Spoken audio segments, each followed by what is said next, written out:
My name is Howard Atkins, and I joined the Army back in July 31st, 2003. Um, Seen the trade towers fall and all that on TV during Algebra 2 class. Um, I also watched on TV that Germany and France sold parts to Iraq to make Iraqi Scud missiles shoot further so it can hit the soldiers in Kuwait. I watched that on TV before I joined the Army, and that's a fact. So, all Americans' taxpayers' money goes to the Federal Reserve. Then from Federal Reserve, it goes to the British Redcoats. So, during World War One and World War Two, the British Redcoats used the Federal Reserve to fund both sides of the war. So, British was funding France and Germany. So you could probably say British supported the extermination of Jews during World War II. Also, which is a fact, they extended the wars with France and Germany to kill more American soldiers with American taxpayers' money. I mean, till this day, Germany, in Germany, we have bases, military bases, as if it doesn't matter, right? Well, also, um,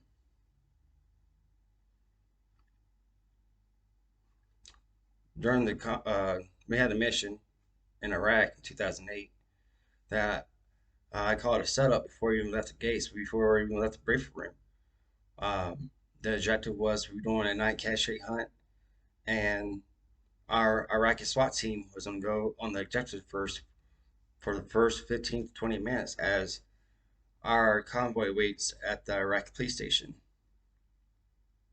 And then we were going to go later after 50 to 20 minutes go on the objective. So before we left the briefing room, I told my whole squad of 11 dudes, I'm like, hey man, this is set up. We have Iraqi army. We have it's called our Iraqi SWAT team. It's going on objective first for a night cache hunt. Why do they get first dibs? Also, um, other um, cache hunts, we be on the objective and we get attacked, and then after we capture the guy, we never go back and search the area for that cache ever, never ever. So uh, during this cache hunt, uh, I was mounted. I was a gunner in 2-2 MRAP. I came in 6x6. I was a 50 cal gunner. My secondary is my 203 with ACOG. And my 203 is without sights because I shoot expert without it. Sights. It's called good. It's called Kentucky windage. But anyway, the plan was that the whole platoon was on the. There's two trucks going to be on the left side of the park and two trucks on the right side of the park, and the front and back trucks on the give cover for the platoon on line. As the trucks move forward with the platoon on line, also we have BBC with us to videotape something happening. Every time they show up, something always goes down, never fails. So, so as after we waited 15, 20 minutes, and we got on the objective, I ain't see not one Iraqi soldier or Iraqi SWAT team or Iraqi SWAT team vehicles on the objective nowhere. But still, everybody dismount, got on line, and truck started moving forward. My squad leader, Staff Sergeant Ramos, he got out of the truck to ground guide in front of the truck, and we have our nods down and everything. Um, there was a point where our Sergeant Ramos was lasering a kid down the road a few blocks, and me and Gruber looked through our nods, we were laughing at him. Gruber's my driver, Specialist Gruber, and we were laughing about that. Then a few seconds later, uh, I heard a grenade hit the shield of my turret, and I told Gruber we had headsets on, with a battery in it, so he can hear outside stuff too. And I'm like, grenade, grenade, grenade, grenade. I'm patting down the area because I can't see shit, but I'm patting it down and counting 5, 6 seconds for the fuse to fucking go off. And then after 6 seconds, I'll stop counting because it would have went off, right? So um, as the trucks moved forward, Staff Sergeant Richards, our new platoon sergeant, white lighted the grenade. He's like, "Hey, did anybody drop a grenade?" So everybody did a up on our grenades. The grenade was on the ground. The pin was pulled, but the safety was still on because you got to sweep, then pull the pin. If you don't sweep, the spoon will fly off after you pull the pin. So there's a safety on it. So after we got it up on all our art grenades, then a grenade blew in front of my truck on Sergeant Ramos. So at this point, I locked and loaded a HEDP in my 203. The reason I didn't shoot loom is because we had troops in open. A parachute or a star cluster, because it'd be a shooting gallery for them. So, and plus, Sergeant Raby, the on the right side, the back truck is Staff Sergeant Raby, and he was in command of all the trucks. So Raby told everybody, all the trucks on the left side, us two on the left side, to back up and pull in right behind him, and we was on the truck forward like that. I mean, people said that there was gunfire, but I didn't hear no gunfire. Maybe it's because the trucks were so loud. But we got around and picked up Sergeant Ramos. The medic got out there, specialist haddock, trying to provide aid. He, Instead, Sergeant Ramos jumps in the back of the first truck on the right side. That was first squad's truck. Then we went back to base. And I waited till everybody's focused on me because I wanted everybody to hear what I had to say, you know. So, and everybody's getting to the point, and Sergeant Raby is like, "Hey, Atkins, why didn't you shoot?" I was like, "One, I don't have PID. That means positive identification. That's a big up. And that's a big thing, positive. You got to know what you're shooting at, right? And then, number two, where's our Iraqi SWAT team at? I didn't see them the whole mission." The whole room went quiet. And when I walked out, I got sent up to Spiker for a soldier that's seen too much combat for a weekend. I got 8 steak and she pulled the whole weekend. And then next time we went to the major base, Sergeant Ramos, the one that got hit with a grenade, he survived. He gave him this patch. Tactical Trump Monkey patch. And he didn't give no one else a patch for that mission at all. Also, I found a IED. My team leader was on my butt when I found it, though. It was my idea to go search for it. Sergeant Richards, who's still, it was earlier from this mission where I called. It was about a month. And a couple months earlier than that is when I got Staff Sergeant Griffith fired for beating up 12 other soldiers. And that's why I'm sure that's why this mission was called Hit on Me, is because I got Staff Sergeant Griffith fired because he was beating up other soldiers, along with two other NCOs, but I'm not going to mention their names. Um, One was third squad leader and fourth squad leader. Those are two.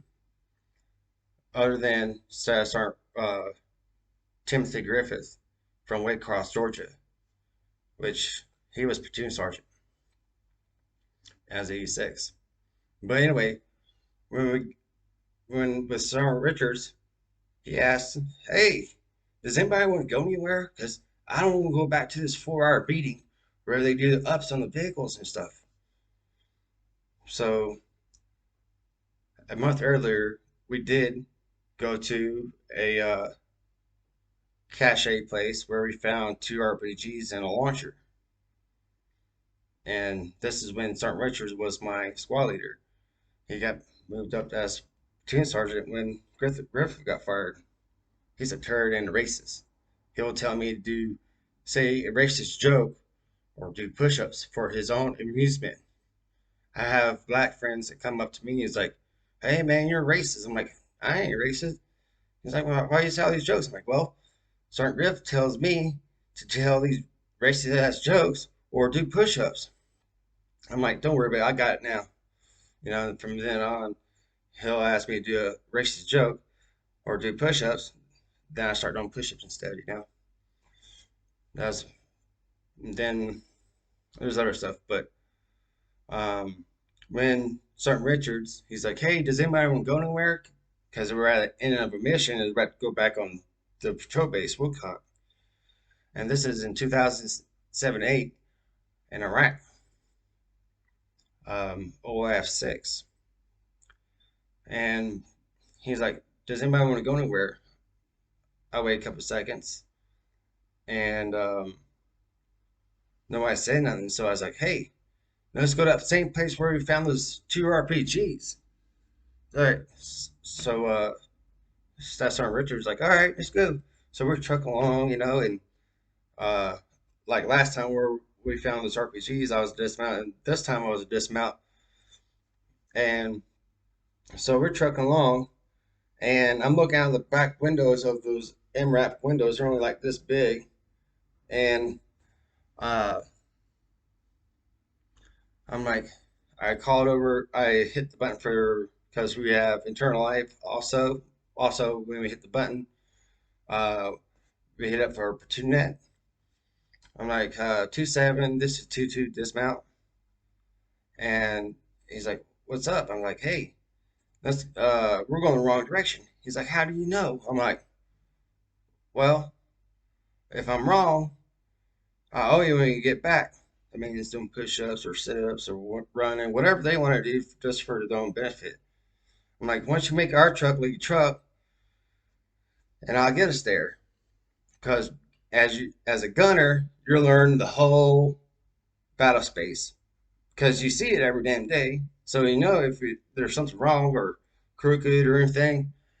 So he let our truck be led truck, and I'm I'm commanding the convoy from the back of my truck and 2-2, and I'm like, "Make left, look right." As soon as we got there, I jump out of the back of the truck. My team leader, Sergeant Billy Owens, is on my ass, going and kicking the door.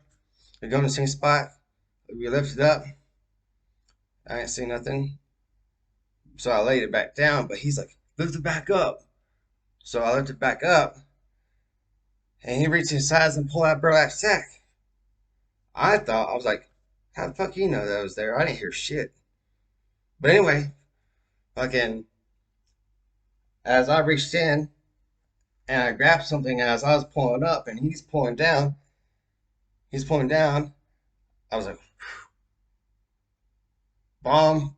Like, so I put it down and fucking I got out of there, because there's a homemade claymore with HME and a cutout with HME in it and a blasting cap. I was like, "Bomb." Fucking put it down. I left the area.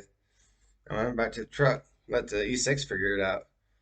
And Sergeant Lewis, he wasn't trying to give me credit for it. I was like, well, I told him I owe him to get if I was wrong. And so I mean, you could at least give me partial credit. Well, I looked at my award. I got full credit for it. But I did 9 years, 4 months, 28 days, 2 Iraq, 1 Afghanistan. But I was with Charlie Company, but I got moved to Bagram because I pissed off the training command. It was more likely they didn't like me because I returned. Because when I left Fort Campbell, I went to Fort Bliss, part of Future Combat Systems, testing out Army equipment for Department of Defense down at Fort Bliss, Texas. And then I re-enlisted the heck out of there because I don't like trade doc. Went back to 101st. Yeah, I kind of lied on the paperwork so I could just get in there because I was just trying to get out of there, and about my back issue and everything. But I was just trying to get the heck out of trade doc.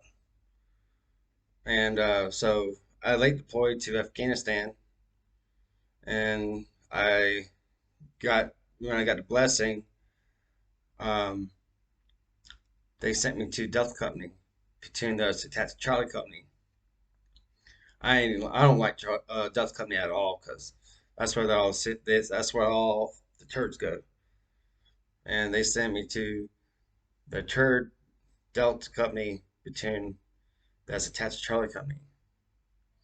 But there's new whole chain of command everywhere, so this except the first sergeant. The first sergeant I met before I left Charlie Company the first time after OF6. So um, they sent me to from Blessing at the Korangal Valley, Afghanistan. They sent me back to Bagram Air Force Base. I was at a brigade A lock, and I mean, it had a good moments and bad moments too. Because I was a pallbearer. Uh, did that so many times I can't count my hand. I shook Petraeus' hand at least 5 times at these mass casualties. Um, um, I got ARCOM there and ARCOM at OF6 deployment also. But that's all I want to talk about right now. All right, talk to you later. Bye.